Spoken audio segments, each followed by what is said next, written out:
So we have now seen all the rules of symmetry and how to apply those rules to actually get to the stage of symmetry operations followed by character table and all.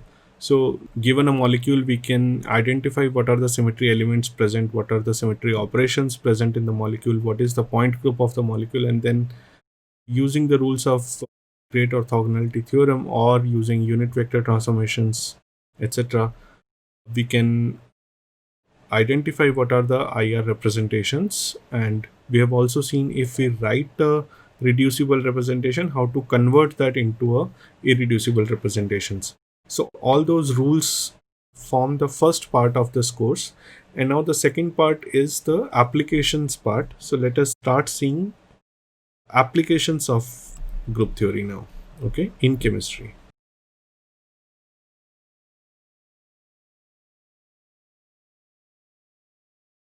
Okay, so a few applications we have already discussed. For example, the first one was dipole moment. Whether a molecule has dipole moment or not, we can predict based on the rules of symmetry, right? And then similarly, we have also seen whether a molecule is optically active or not. Optical activity we tested, again using the rules of symmetry and group theory, right? So these two applications we have already seen. So now let us look at group theory and quantum mechanics.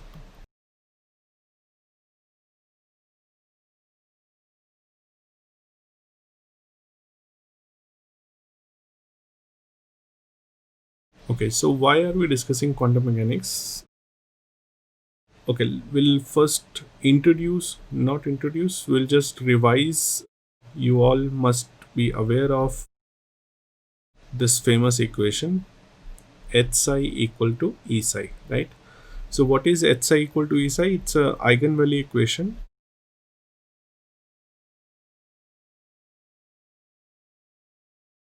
And it's also called as Schrodinger wave equation, right?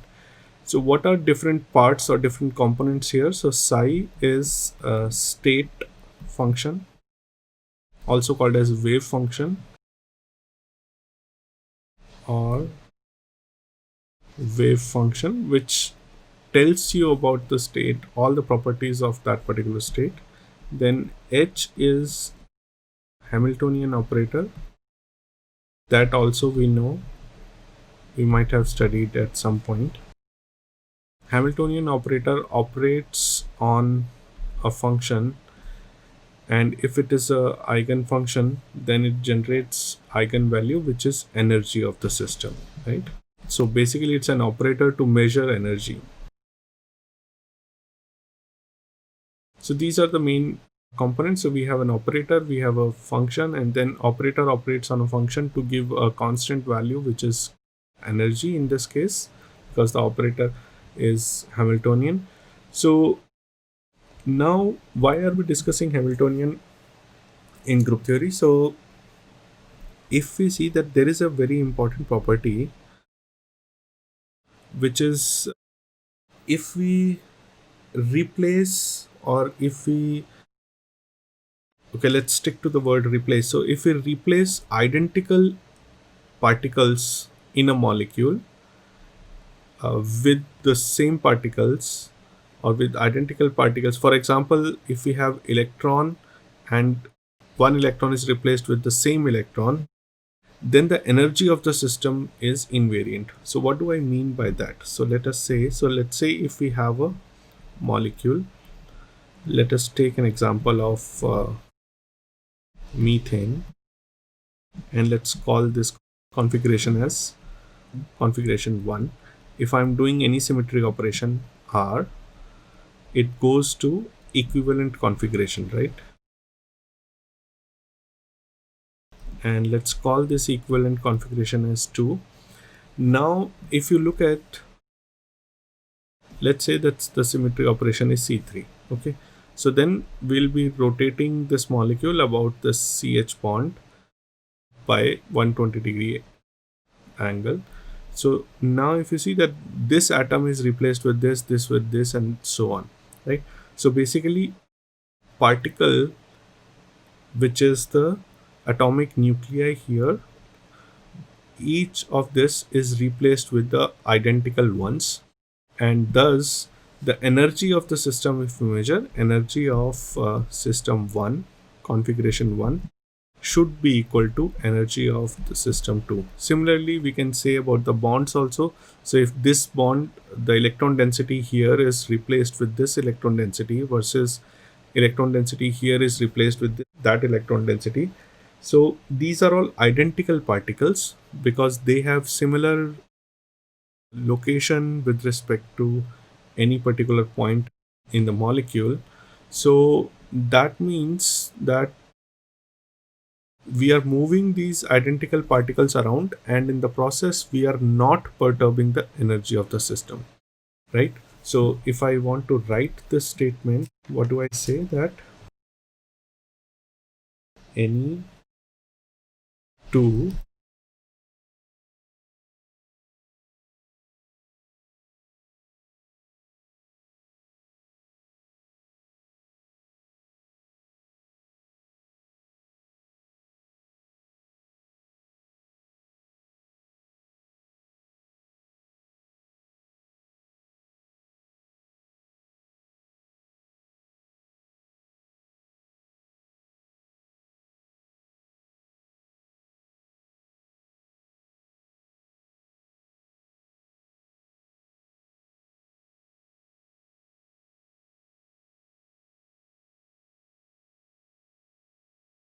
So Hamiltonian does not change or energy does not change. So that means whether I'm measuring energy first or doing a symmetry operation first, it does not matter.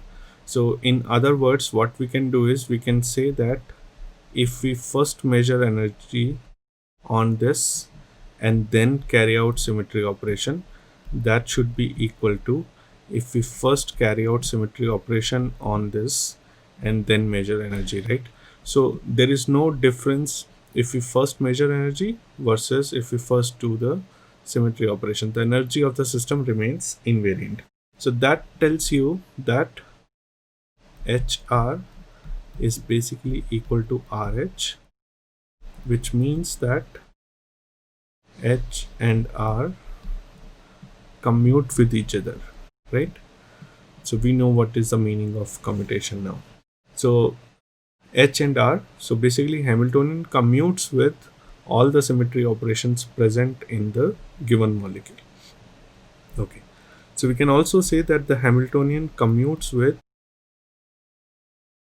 in a similar way, we can say that Hamiltonian commutes with a constant, right? So we can write H C psi is equal to CH psi is equal to CE psi, right? So similarly here we can write H R psi. The only difference is that now R is not a constant, R is an operator in itself, right?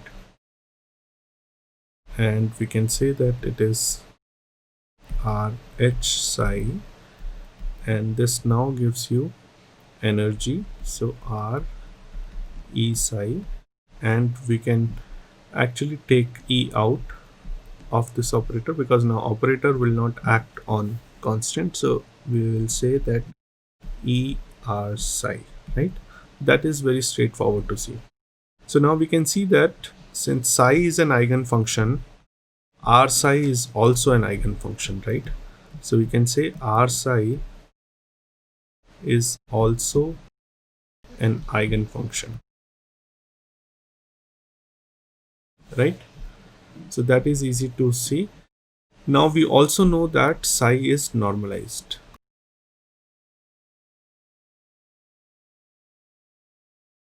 So now if we want R psi also to be normalized, what condition we will have? So we will have R psi should be equal to plus minus 1 psi, right? So that means if we operate a symmetry operation onto a wave function which defines the state of the molecule, and the symmetry operation must belong to the molecule. So then state, that symmetry operation will generate a character which is plus or minus 1 because of the above condition, right?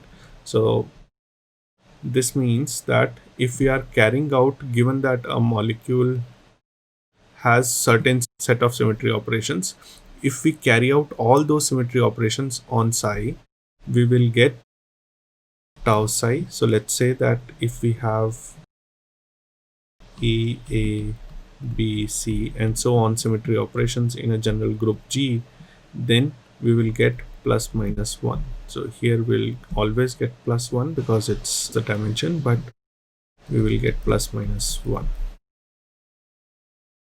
right? So any symmetry operation if we do, we'll either get plus 1 or minus 1. I mean, of course, if there is mixing of two states involved, then we might get higher state, higher dimensional representation, but mostly we will see that this will be a irreducible representation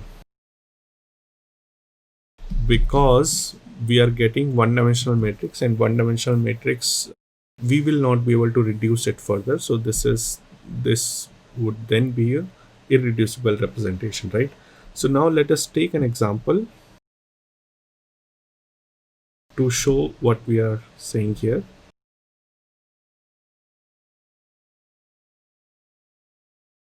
So let's take an example of C3V only. We have been looking at this molecule since we started this course, so we know in and out of all the character table and symmetry operations and everything, so it will be easier to see. Okay, so now if we look at the central atom, which is nitrogen, it has 2px and 2py orbitals, right? So we can take these as the basis set.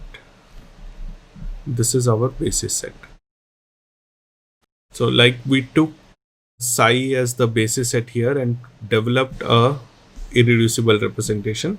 So this is also a wave function. We can write the wave function for px orbital and py orbital, and we can treat that as basis set and see what representation do we get, whether it's reducible, irreducible, and so on. Okay, so px orbital has the functional form of psi r sine theta cos phi, and py has the functional form of psi r sine theta sine phi. So I'm not going to discuss how we get this px and py. That is discussed elsewhere in quantum mechanics course, so we'll not go into those details. So let us see what is the meaning of this r, theta, and phi. So let us say if we have a point in three-dimensional space, the coordinates are x, y, z, and length of that vector from origin is r.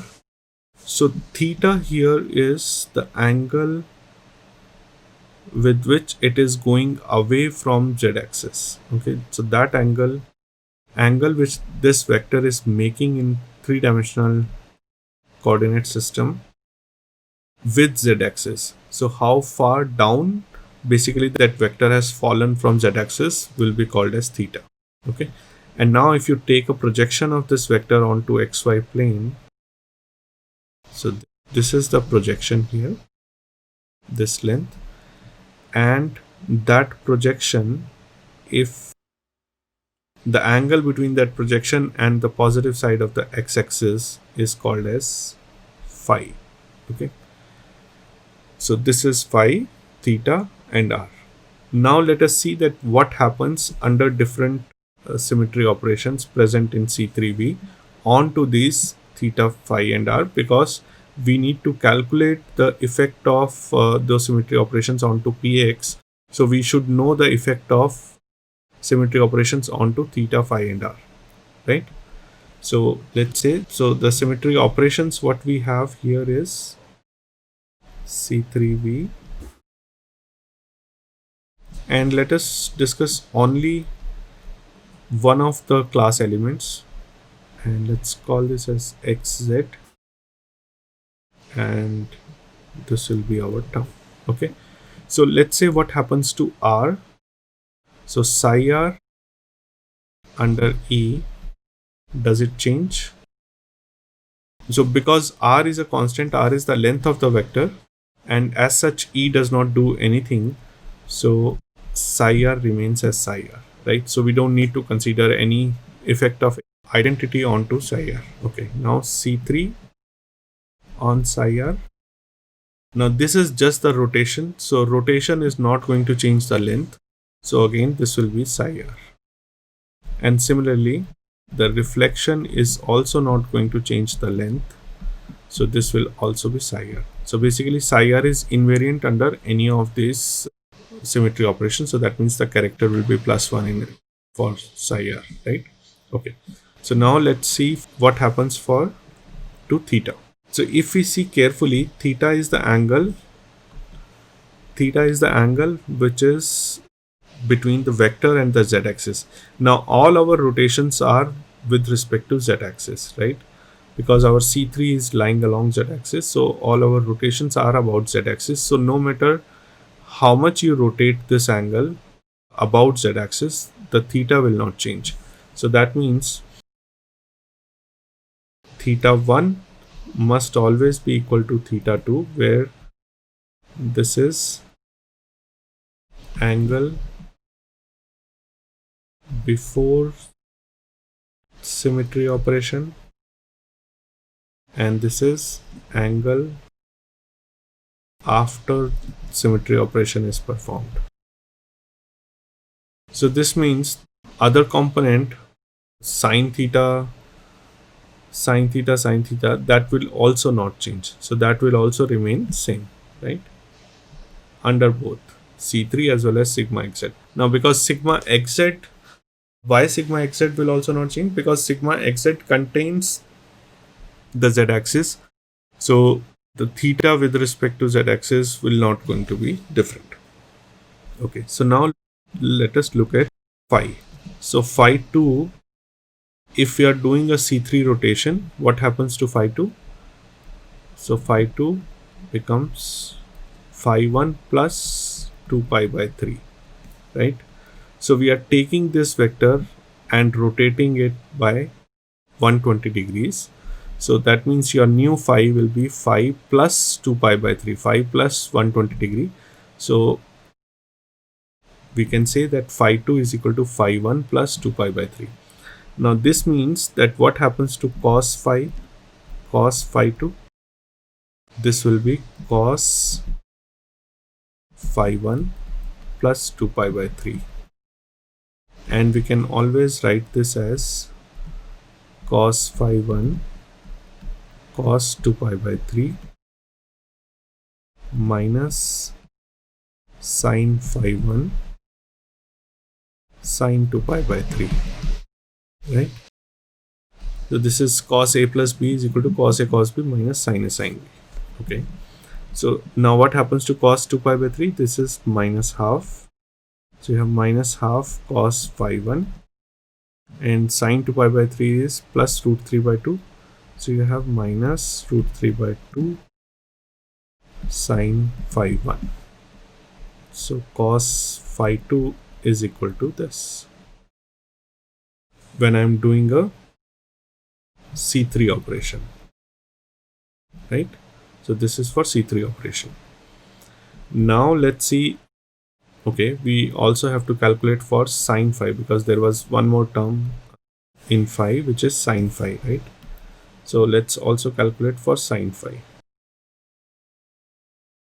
So under C3, phi 2 equal to phi 1 plus 2 pi by 3.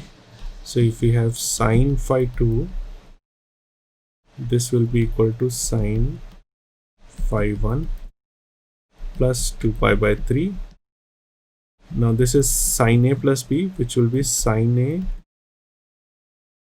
cos b plus cos a sin b. right? So this again becomes minus half sine phi 1, and this becomes plus root 3 by 2 cos phi 1. Now let's calculate under sigma xz what happens to phi 2. Okay, let's go back to the coordinate system. So if we are having sigma xz, phi will be reflected to minus phi, right? So that means I can say that phi 2 is equal to minus phi 1. Okay, so you can see that, right? My new phi will be somewhere around here, right? So this will be my phi. So this will be a negative angle. So that's why you have phi 2 is equal to negative of phi 1. So now if you want to calculate for cos phi 2, this will be equal to cos of minus phi 1. And if we want to calculate for sine phi 2, this will be equal to sine of minus 5, right? So this will be equal to cos of phi 1, and this will be equal to minus sine phi 1. So now that we have calculated, let us calculate the effect of this different symmetry operations onto all of the elements, which is psi r, sine theta, cos phi, and sine theta, sine phi. So now let us calculate the effect of E onto Px. Now we can do that, right? So E when operated on psi r, sine theta, cos phi, what do I get? So I get the same thing, right? So I get psi r, sine theta, cos phi, and I can say that this is Px. Now let's do the same thing for C3. If I do C3 on Px, I do C3 on psi r, sine theta, cos phi. And what do I get here? So I'll just write down the answer here. So psi r does not change and sine theta does not change, right? So I will say psi r, sine theta, and cos phi changes to cos phi 2. Now that cos phi 2 will be given by minus half of cos phi 1 minus root 3 by 2 of sine phi 1. Right? So I can say that this is minus half cos phi minus root 3 by 2 sine phi. Okay, now I can expand this further and I can say that C3 onto Px will give me psi r sine theta, minus half can come out and this will be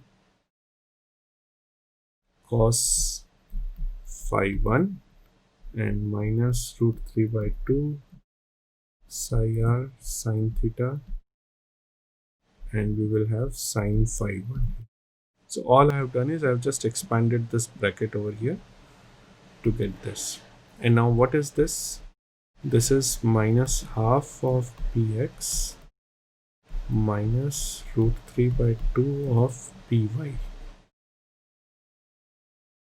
So basically upon doing C3 operation onto Px orbital, it gets mixed between Px and Py orbital, right? Okay. Similarly, now we do C3 onto Py, and what do we get? We'll get C3 onto psi r sine theta sine phi, right? So this will now be psi r does not change, sine theta does not change, and sine phi becomes sine phi 2, which is, so I can say this is sine phi 2, and this will be psi r sine theta. This I can write as minus half sine phi 1 plus root 3 by 2 cos phi 1, right? So this again is coming from effect of C3 onto here. Effect of C3 onto sine phi 2, which gives you minus half sine phi 1 plus root 3 by 2 cos phi 1. Okay. Now if you expand this, what do you get? Minus half psi r sine theta sine phi 1 plus root 3 by 2 psi r sine theta cos phi 1. And this in turn can be written as minus half py plus root 3 by 2 px, right? Now similarly, so this is for C3. Ideally we should also do it for C3 square, but we'll just skip it because we just want to see how the matrix is looking for the C3 operation. For sigma xz, what happens if we apply sigma xz onto px? If we do that, we will have sigma xz applied on psi r sine theta and cos phi. So this gives us, so psi r does not change, and so is sine theta, that also does not change, and we have cos phi 2, right?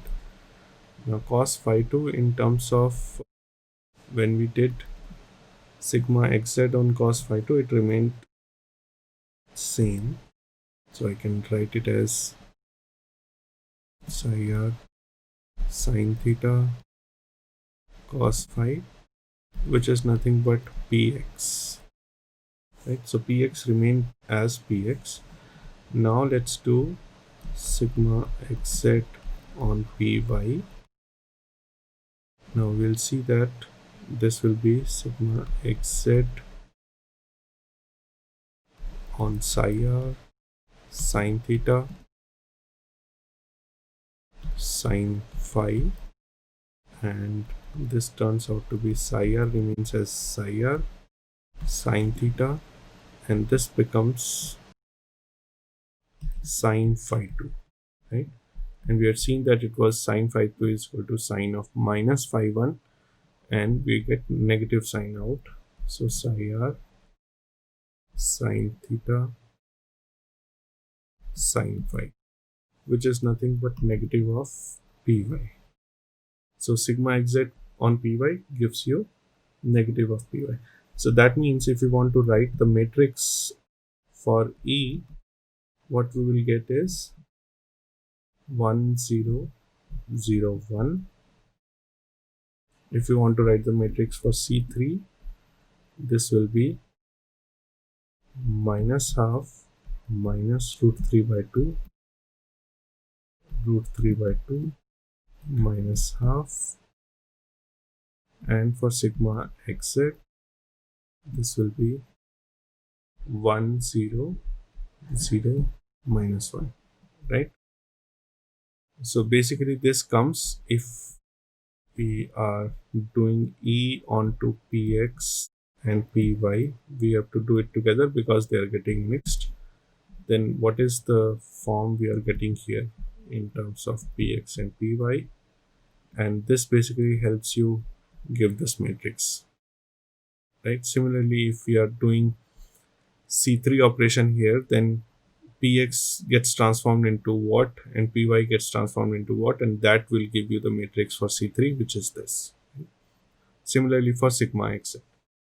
Okay, So now there is very important thing which we want to see, that this actually belongs to, if we look at the trace here, this trace over here for E C3 and sigma xz is nothing but 2 minus 1 and 0, right? So you can say this tau px py for C3. Now we know that